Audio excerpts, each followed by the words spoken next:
Muy buenos días a todos. Esperando tengan muy buena tarde. Agradecerles la presencia para esta charla que vamos a llevar a cabo el día de hoy, que será bastante interesante para todos. Temas de interés, temas muy vigentes. Y sin más, pues me permito presentar a la gran personalidad que el día de hoy estaría aportándonos sus conocimientos y estos datos de interés que seguramente serán muy provechosos. El día de hoy tenemos a la abogada Fabiola González Robledo, quien es licenciada en Derecho por parte de la Universidad Nacional Autónoma de México y maestra en Derecho por parte de la Escuela Libre de Derecho. Dentro de la experiencia laboral que cuenta la abogada González Robledo, podemos citar entre algunos que ha sido miembro titular de la Comisión de Apelación y Arbitraje en el Deporte, la CAT.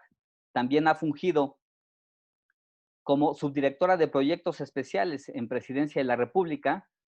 Fue la directora de Asuntos Jurídicos y Normativos de la Comisión Nacional de Cultura Física y Deporte. De igual manera, tuvo funciones como enlace en la Junta de Coordinación Política en el Senado de la República y ha sido panelista en muchos marcos, foros y conferencias al respecto de temas que tienen que ver con el derecho deportivo. Agradecemos mucho la presencia de la abogada, compartir este tiempo, estos minutos con todos nosotros para darnos de su saber, que es amplio en los temas de derecho deportivo en el país y en otras instancias. Muchas gracias, muy buenas tardes. Abogada, el micrófono es suyo y nuevamente gracias por estar con nosotros. Muchas gracias, Gustavo. ¿Cómo están? Buenas tardes a todos. Primero que nada, agradecerte la invitación que me haces a estas charlas.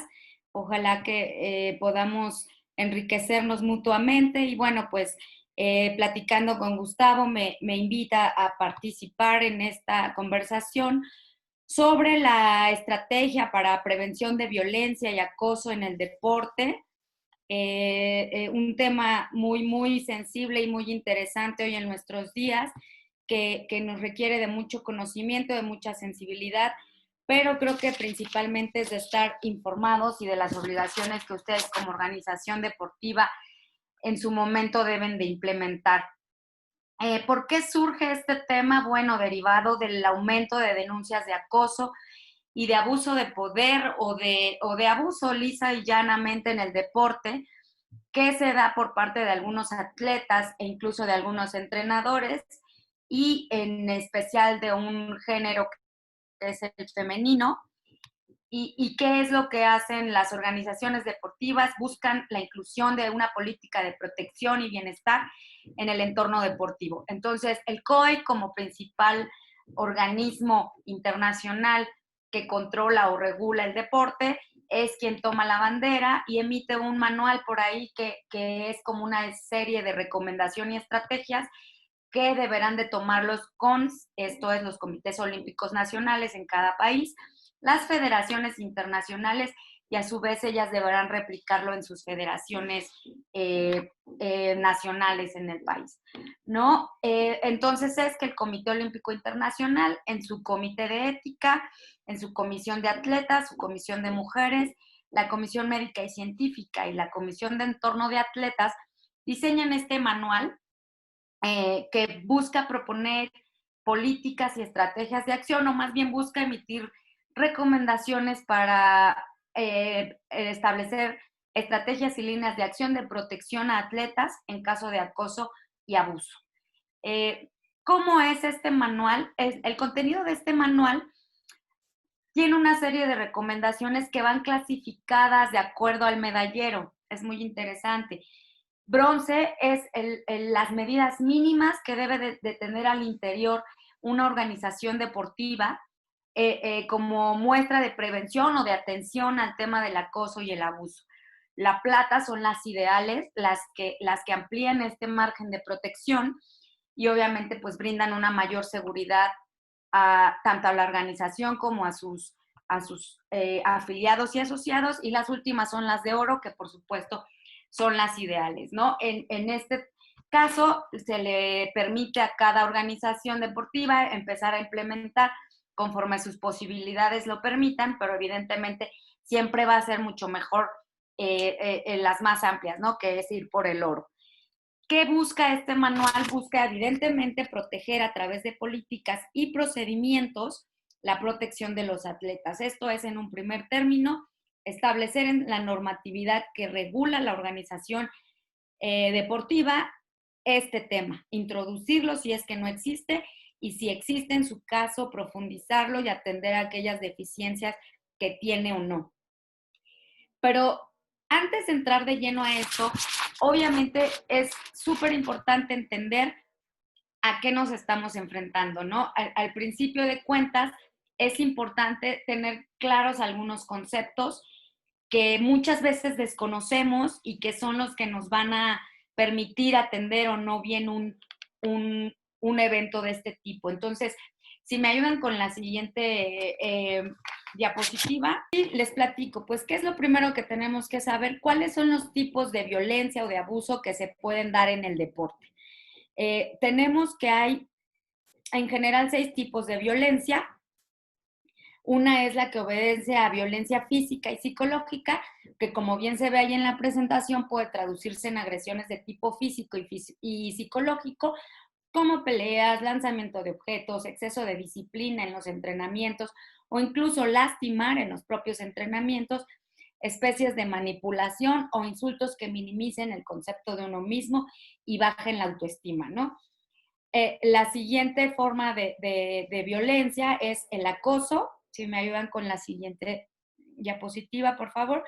Aquí se ha hablado mucho del bullying entre atletas o incluso entre entrenadores. Generalmente es a la par, pero bueno, se habla del bullying, de la exclusión. Ustedes saben que muchas veces, de alguna manera directa o indirecta, nuestras relaciones de poder juegan un poquito con el tema de, pues, si yo quiero participas, si no te excluyo del equipo o no te pongo, etcétera. La agresión verbal, que puede ser directa o indirecta, es decir, te puedo agredir de manera personal o bien puedo hacer comentarios respecto a tu persona con otros compañeros. La agresión física, que no hay mucho que explicar, que también puede ser directa, que es golpeando a la víctima, o indirecta, como puede ser romperle sus cosas, esconderlas o presionar, ¿no? De alguna manera. Y el maltrato, que es un conjunto de conductas donde se pueden dar amenazas, chantaje, e incluso pueden llegar a ya temas más delicados como el abuso y el acoso sexual. ¿Qué es lo que protege la guía? La guía que emite el COM principalmente se dedica a atender temas de abuso y acoso sexual. Esto, evidentemente, en el tema del abuso sexual, es un catálogo de delitos que tienen que ver con el acoso, con el abuso, con el hostigamiento y en algunos casos, desafortunadamente, hasta con la violación. Aquí en el deporte se convierte en un tema muy sensible, derivado de que en muchas de las ocasiones existe una relación de jerarquía y entre la víctima y el probable agresor, y es donde se dan los abusos de manera importante. Otra forma también de violencia es, sobre todo en competencias o en ya cuando se comparten escenarios con otros países, es el machismo, el racismo, la xenofobia y las preferencias LGTBI, que son lésbico, gay, transexual, bisexual, etcétera, ¿no? Este tipo, creo que, de discriminación no es necesario explicarlo muy profundamente, pero nos refleja mucho que el micromachismo son aquellas pequeñas conductas, ¿no? Que pueden ir dirigidas muchas veces a juezas o árbitras. Se da también de discriminación a la mujer cuando no, se le dice que no puede participar o no pueden hacer determinadas disciplinas o ejercicios. Se les da a los hombres cuando justamente les gritan, pareces niñita, no puedes, etcétera, ¿no? Porque se entiende que el homosexualismo, o se ha mal conceptualizado, que el homosexualismo y el sexo femenino son en una idea más débil. También es un poco la exclusión social, si eres de otro color o raza u origen, te excluyo, no te hablo, o me quito, o incluso hasta me puedo burlar de ti, ¿no? Entonces, estos fenómenos son los que empieza a atender esta guía. Más adelante vamos a hablar de definiciones más concretas que les dejaré ya de alguna manera, si Gustavo me puede ayudar a compartírselas, porque es muy importante que sepamos en su momento qué es lo que debemos proteger de manera clara. Entonces, regreso un poquito a platicar de la guía.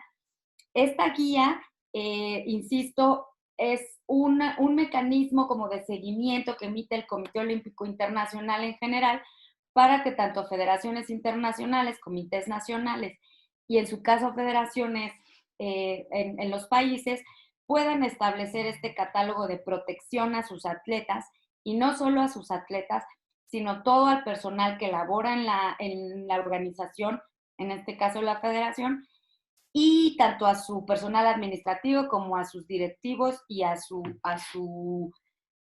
afiliados y asociados. Entonces, les reitero, las clasifica dentro de 3 calidades, bronce, plata y oro, y van dirigidas, la primera de ellas es a la elaboración de políticas y al procedimiento que tendrá la propia federación. ¿Qué es esto? Que es un trabajo del cuerpo directivo, hacer un ejercicio de revisión de su documentación normativa para, en su momento, revisar qué tienen respecto a la protección y violencia de género o de atletas en general en sus estatutos. Eso implica, entonces, obviamente, checar si, por ejemplo, en el caso de la federación, los estatutos lo contemplan, qué contemplan y de qué manera establecen un procedimiento de protección.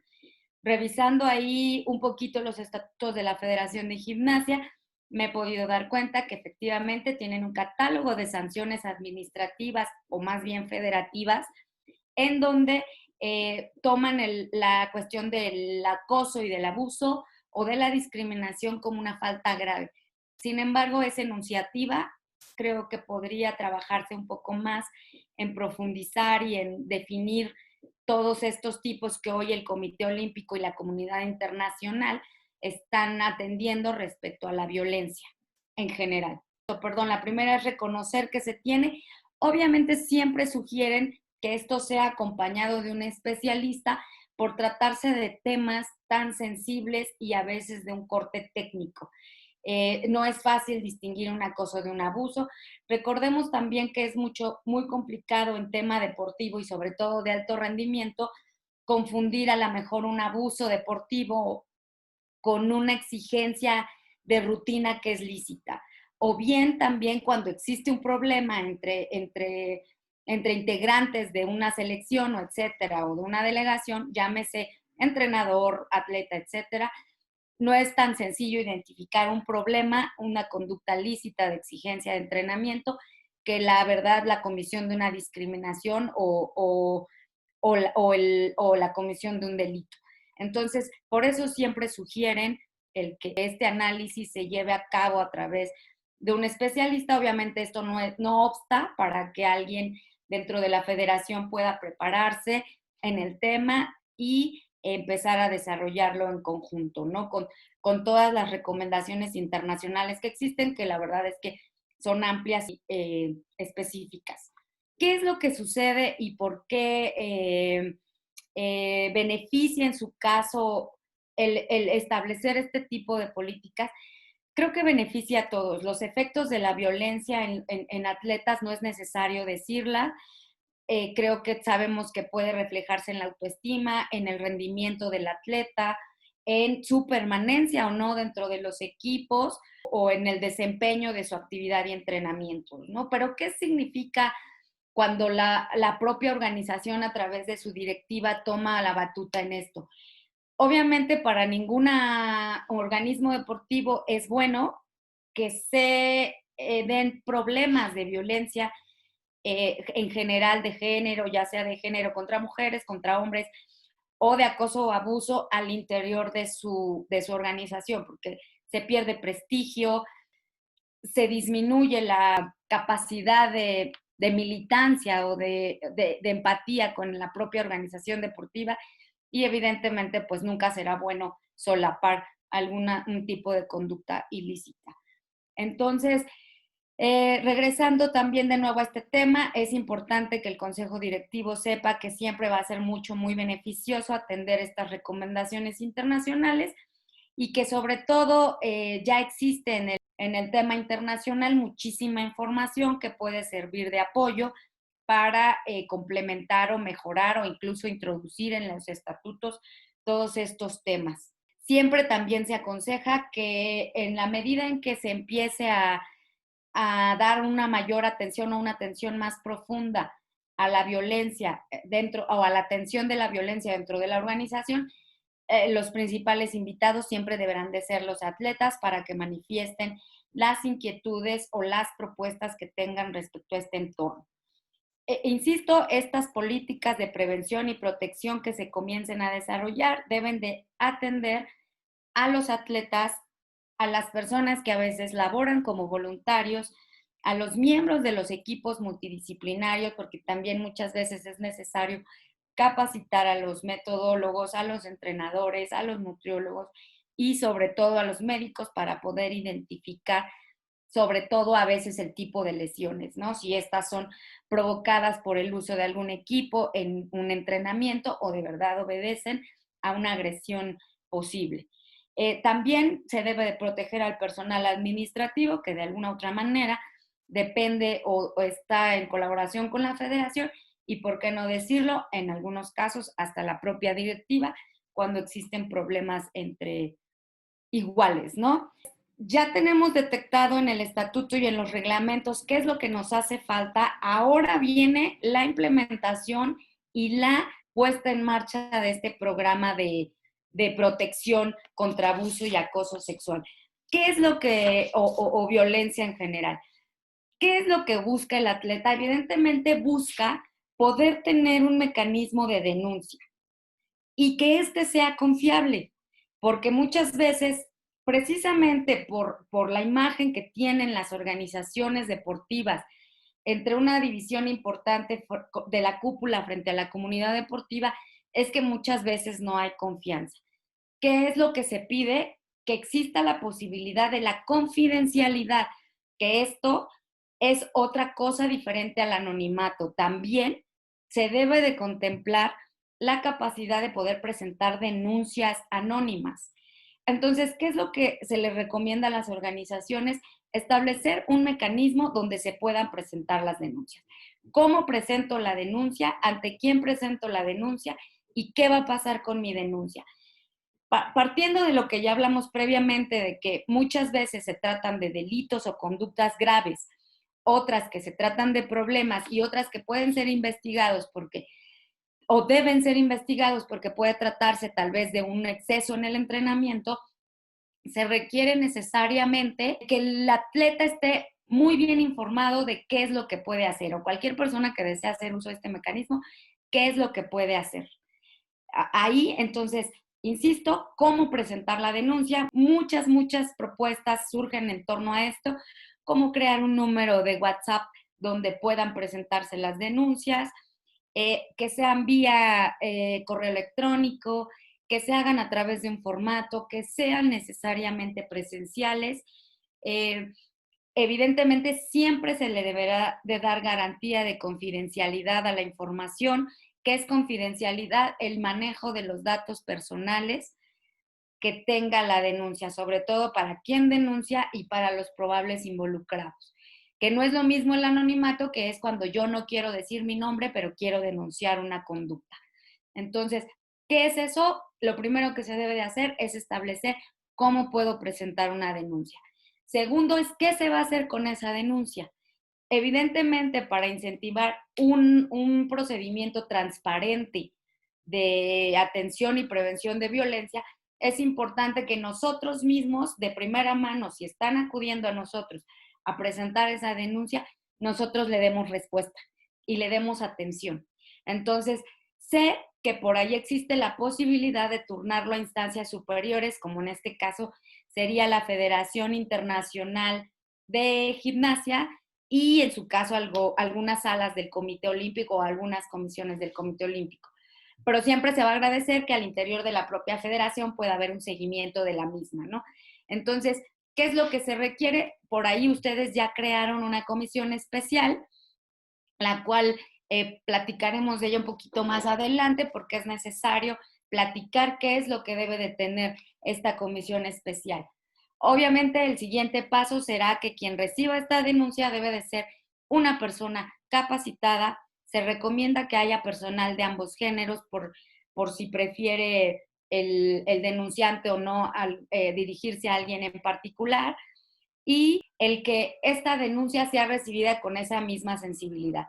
¿Qué es lo que debe de hacer quien la recibe?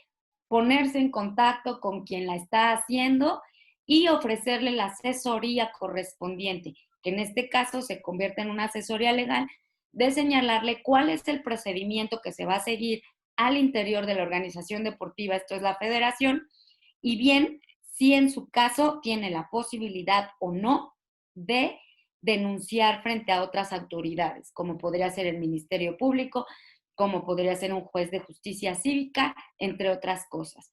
También recordemos que son definiciones sugeridas porque hay conductas que son exclusivas del ámbito deportivo y que muchas veces estas se pueden atender al interior de los procedimientos que tenga la propia organización deportiva. Pero bueno, regresando al tema, quien recibe la denuncia, su principal tarea será dar esta asesoría legal, de ahí que quien esté encargado, sea personal de la federación o sea personal especializado, contratado ex profeso, para esto tenga el conocimiento necesario en cada caso que se presente, porque evidentemente cada uno tendrá sus propias circunstancias y sus propias características. Insisto, siempre será mejor que el consejo directivo y las autoridades sepan cómo se atienden este tipo de problemas y que tengan el conocimiento a la mano, porque al final son las autoridades de la propia federación, las primeras autoridades o las autoridades de primera mano, independientemente de la asamblea. Entonces, una vez que se brinda la asesoría legal, ya la parte decide si se inicia el proceso de investigación al interior de la federación para detectar si la conducta es posible, puede cometer alguna infracción del estatuto o bien es un delito que habrá que turnar a las autoridades correspondientes para que lo revisen y lo analicen. Hay delitos que son a petición de parte, esto es que la persona que es la ofendida o la agraviada tiene que ir a presentar necesariamente su denuncia, pero hay otros en donde se involucran menores de edad o la responsabilidad va a más de dos personas, que a veces es necesario informarnos si como federación estamos obligados a presentar la denuncia a nosotros a través de nuestro representante legal, que eso digo, vaya, es una obligación de estados o de legislaciones nacionales, y en nuestro caso México sí protege mucho la integridad de los menores, en este caso y en algunos casos también específicos de las mujeres. Entonces, bueno, esa será la información que se le brinde primero al denunciante, que se determine si exactamente se continúa con un proceso de investigación para que independientemente de cualquier otra sanción que pueda haber, se decida si se inicia un procedimiento sancionatorio o no al interior de la federación.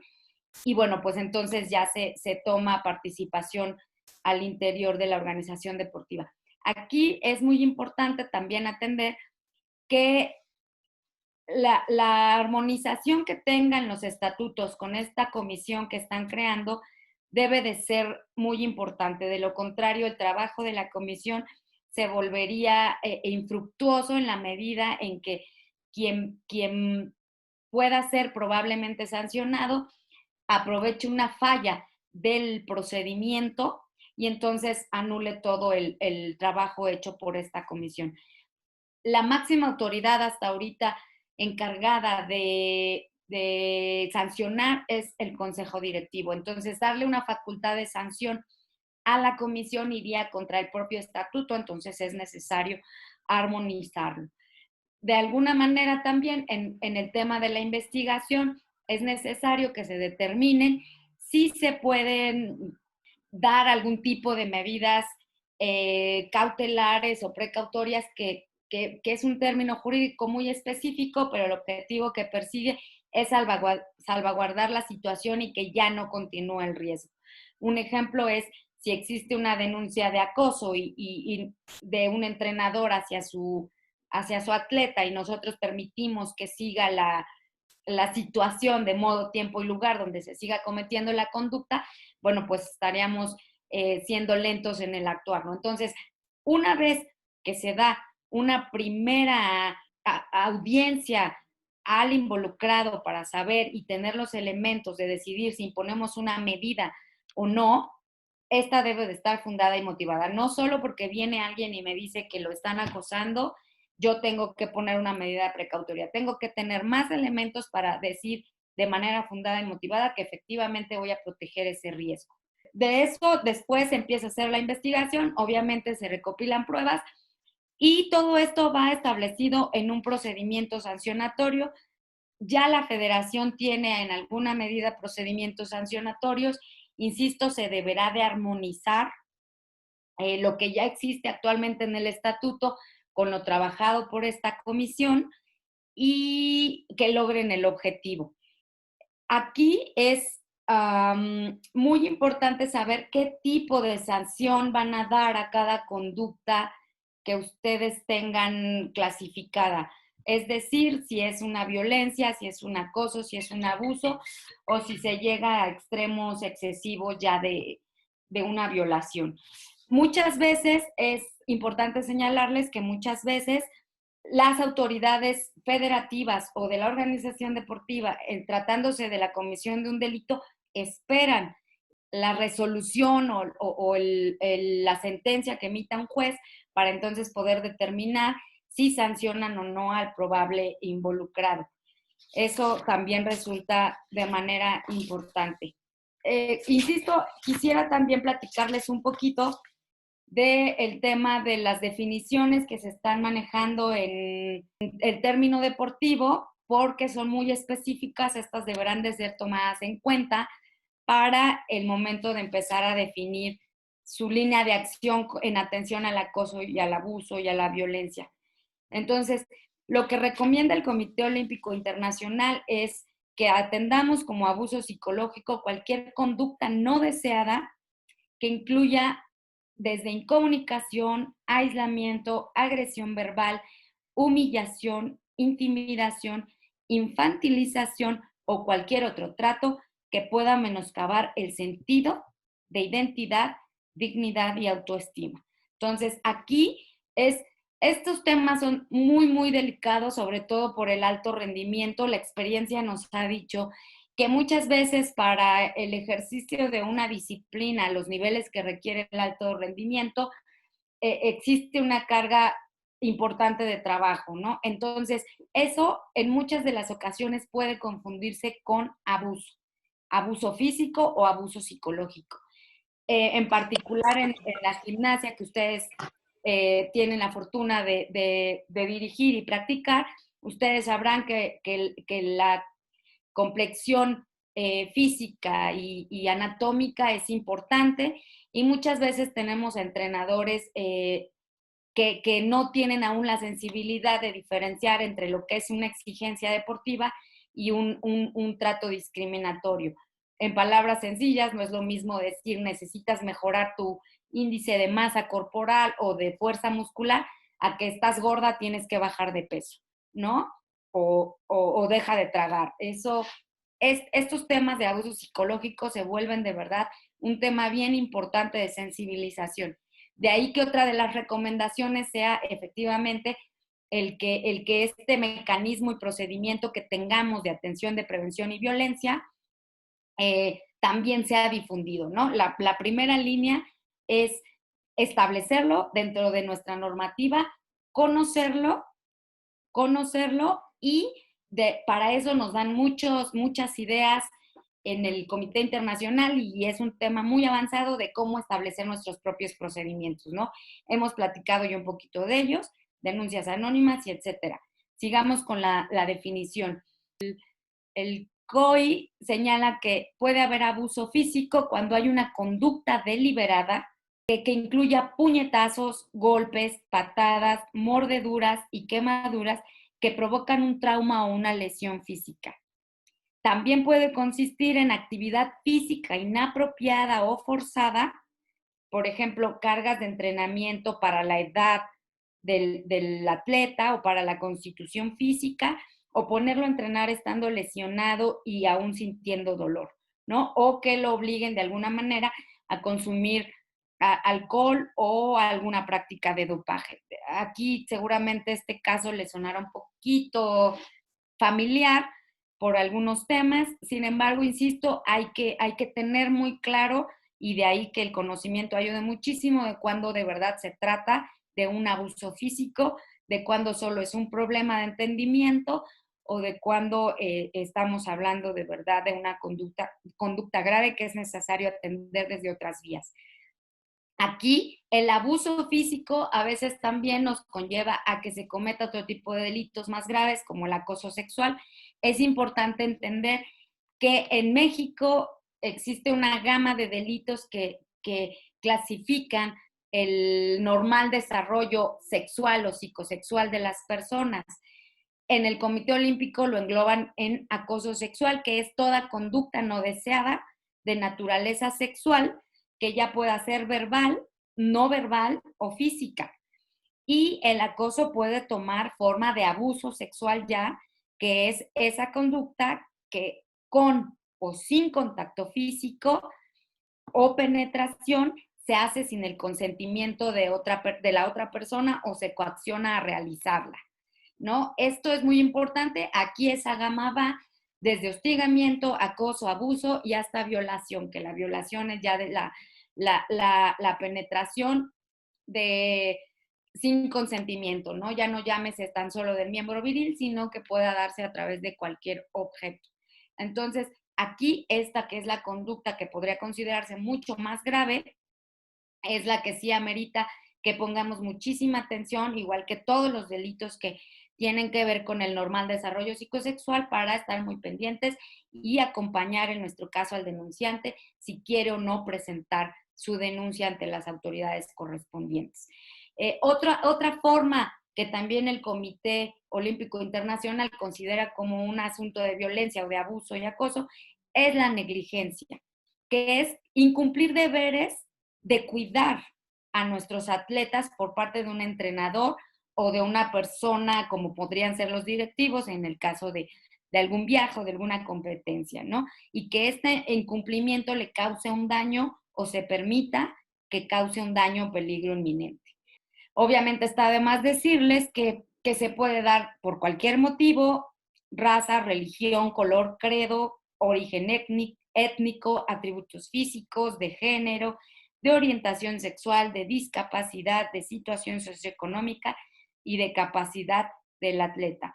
Hay que tener mucho cuidado porque muchas veces estas conductas son aisladas, es una a la vez, y otras se están cometiendo de manera constante y bueno, pues minimizan o los daños que tiene un atleta respecto a una conducta que es cometida de manera constante, de verdad que son catastróficos, y con eso hay que tener mucha sensibilidad.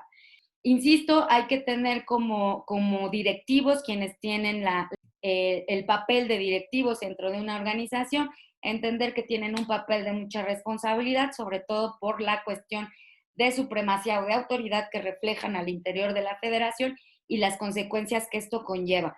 De ahí que de verdad lo que será siempre recomendable es aparecer como una organización deportiva que trabaja en beneficio de sus asociados y afiliados, y más aún en específico de sus atletas, que son quienes los representan.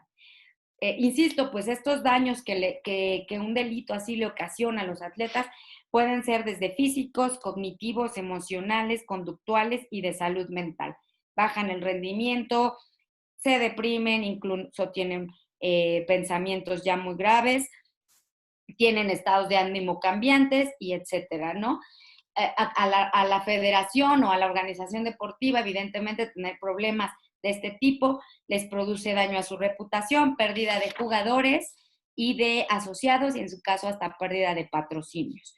Entonces, regresando a las líneas de acción, ¿qué es lo que recomienda el Comité Olímpico Internacional? Conocer nuestra normativa interna, establecer nuestro propio procedimiento de prevención, atención y gestión de conductas que tengan que ver con violencia, acoso y abuso. Para ello nos dan una serie de recomendaciones muy importantes, como el manejar la confidencialidad, como el que se den esta investigación o este acompañamiento a través de personas especializadas, que de primera mano se le brinde orientación y asesoría al denunciante de las opciones que tiene respecto al actuar, que incluso si desconocemos qué es lo que tenemos que hacer, porque evidentemente estamos hablando de una federación deportiva cuyo fuerte es el deporte, que busquen asesoría o acompañamiento dentro de muchas instituciones nacionales que ya existen, como puede ser el Instituto de las Mujeres, el Instituto de la Juventud, la Comisión Nacional de Derechos Humanos, ahora el tan polémico CONAPRED, etcétera, que nos orienten o que nos ayuden, ¿no? A poder establecer qué son los caminos correctos que debemos implementar. Lo mismo, manejar la confidencialidad, porque el mismo beneficio merece quien denuncia como el quien es inculpado de determinar la probable responsabilidad o no. Sé que a veces las conductas suenan muy graves y muy alarmantes. Eso nos obliga a ser muy responsables y cuidadosos de cómo llevamos a cabo el procedimiento de investigación. Entonces, lo mejor será siempre tenerlo escrito y que quien lo atienda de primera mano esté completamente capacitado. Insisto, todos estos consejos que nos dan de hacer accesible el procedimiento, de hacerlo muy sencillo, obviamente de que no sea costoso y de que no le implique un esfuerzo adicional al denunciante o al involucrado, que de por sí ya están inmersos en un problema delicado, como para todavía hacer un esfuerzo adicional por buscar justicia, ¿no?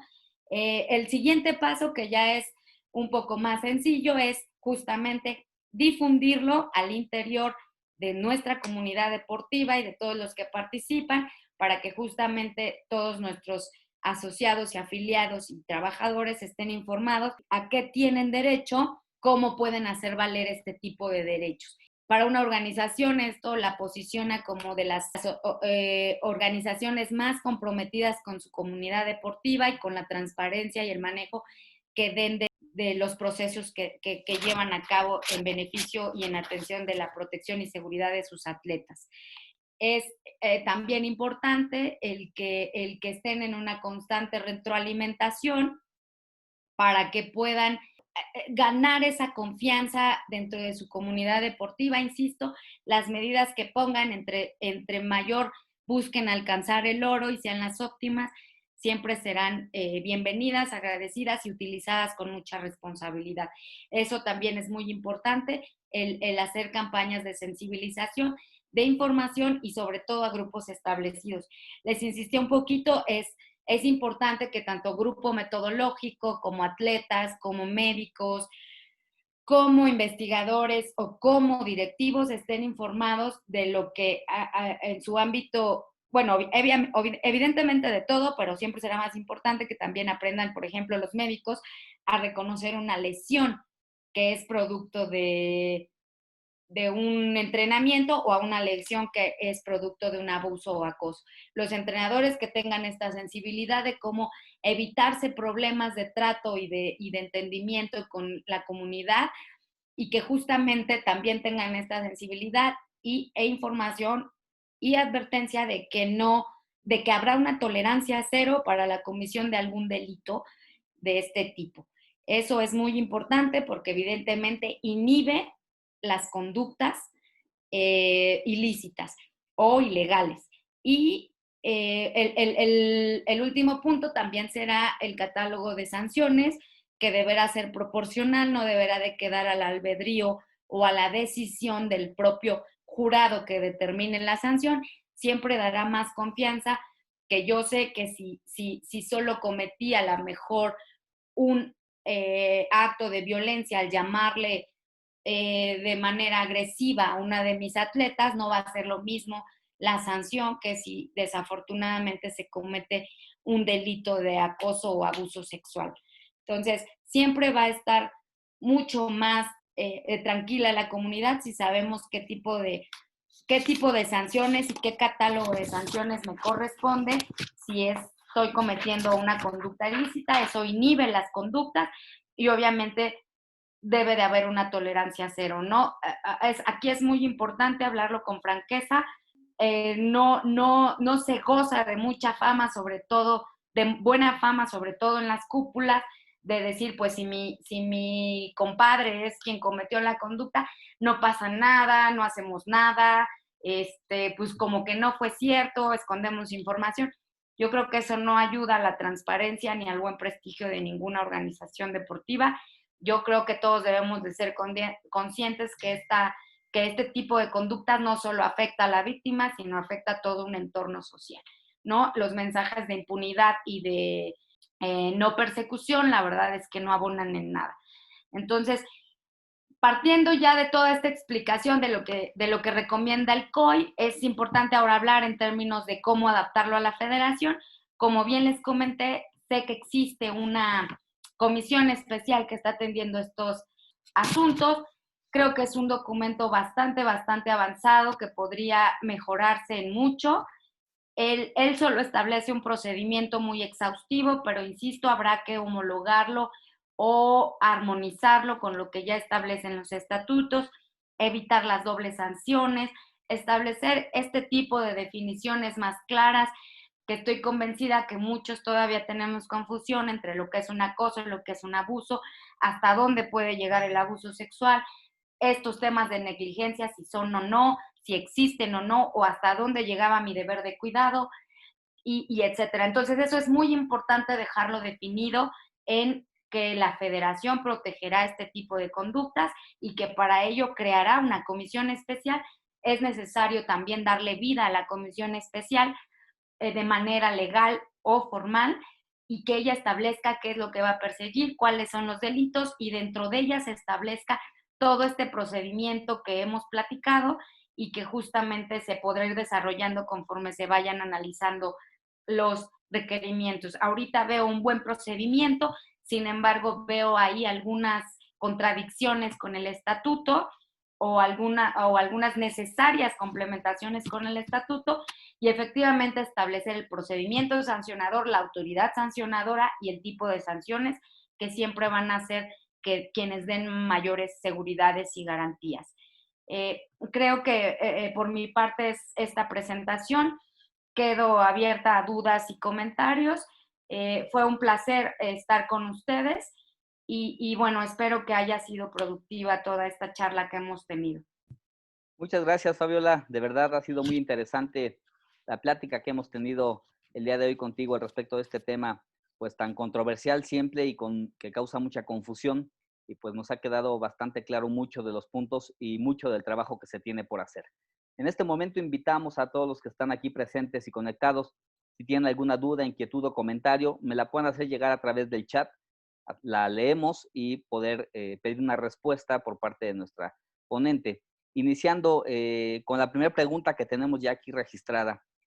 Ernesto Ayala, si llega una denuncia por acoso que pasó hace un tiempo ya, 5 años, ¿qué tan viable es darle atención o seguimiento o existe un tiempo predeterminado ya de prescripción de esta denuncia?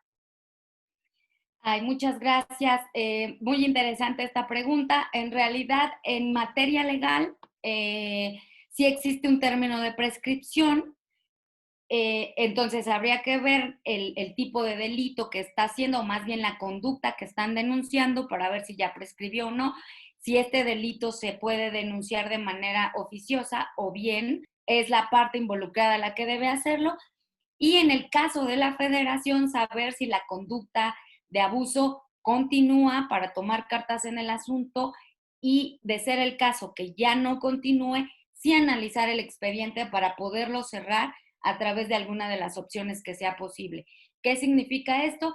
Que si la conducta se estaba llevando a cabo por dos personas que ahorita ya no están trabajando o colaborando juntas, evidentemente ya no habrá mucho que remediar, pero a lo mejor sí perseguir o sancionar. Eso también ustedes como consejo directivo deberán establecer un determinado periodo para poder presentar, para que prescriban los procedimientos sancionatorios respecto de algunas de las conductas. Siempre será importante que le den un tiempo prudente. 5 años me parece importante para todavía investigar o no, sobre todo si las personas siguen colaborando con nosotros, aunque ya no juntas, y si se trata de una conducta grave, ¿no? Muchas gracias. Una segunda pregunta, ¿hasta dónde las medidas cautelares o precautorias que se fijen pueden rebasar la línea de violentar los derechos de la persona a la que se le fijan? Evidentemente es muy, muy delicado establecer cierto tipo de medidas. La verdad es que es un riesgo incluso tomarlas. Por experiencia hay muchísimas autoridades que dicen mejor no la tomo porque puede ser un abuso de autoridad, pero también debemos ser muy responsables y muy conscientes de que de no actuar podemos caer en una conducta de omisión y hacer más riesgoso la investigación o el seguimiento de la conducta. Aquí lo que se aconseja siempre, siempre, que es lo que hacen las autoridades, es recibo la denuncia, guardo confidencialidad, entrevisto al probable involucrado, hago un acercamiento, se me fue la palabra, un acercamiento inicial sin investigar absolutamente, y si yo considero que tengo elementos suficientes para establecer una medida precautoria o una medida cautelar o una medida preventiva, lo puedo tomar con todo el fundamento y la motivación posible, siempre señalando que esto no se hace prejuzgando la responsabilidad del involucrado, simplemente de salvaguardando la integridad de las personas que están inmersas en la denuncia. Es un tema muy delicado, sin embargo, creo que siempre es más importante tomar la responsabilidad de cuidado que de ser omitivos o negligentes, ¿no? Sí, gracias. Un comentario al respecto de estas respuestas de Felipe Valenzuela nos dice, también sucede casos donde se acusa falsamente a entrenadores, ya ha pasado en donde familiares están involucrados y buscan deslindar la responsabilidad hacia los entrenadores, maestros, etcétera. ¿Cómo es que se debe actuar en estos casos? Debido a que siempre se le da, y con justa razón, el beneficio de la duda al que acusa.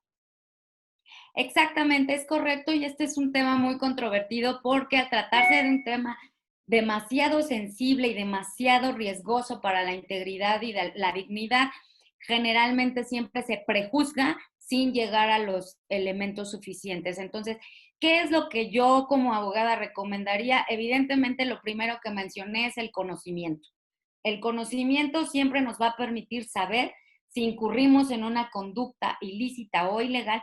Insisto, quiero ser muy específica en que esta gama de conductas va desde gritarle una mala palabra a alguien hasta cometer actos de acoso, violencia o abuso. Entonces, ¿qué es lo que implica primero para mi defensa o para mi, sí, para mi defensa en caso de una acusación no comprobada? Evidentemente será conocer bien los términos y alcances de lo que yo hice y de lo que se me está acusando.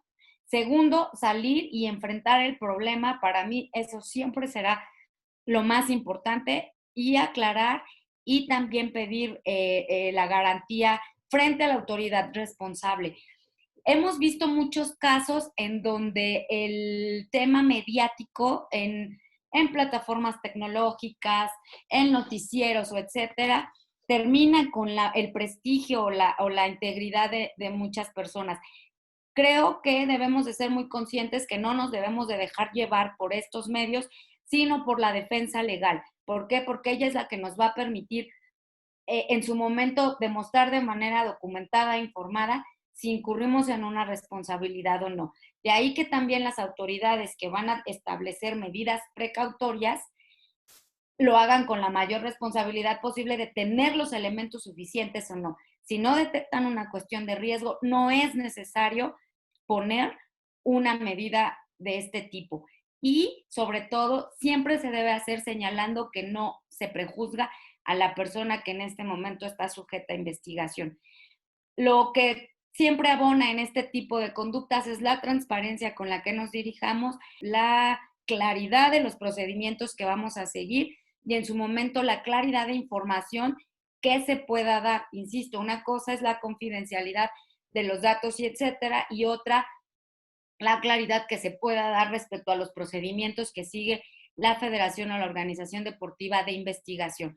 Es muy común que se acuse a personas, de ahí que sea importante la investigación y que siempre se haga a través de una persona que tenga la legitimación o suficiente para confiar en ella y creer en ella y que no existan conflictos de interés.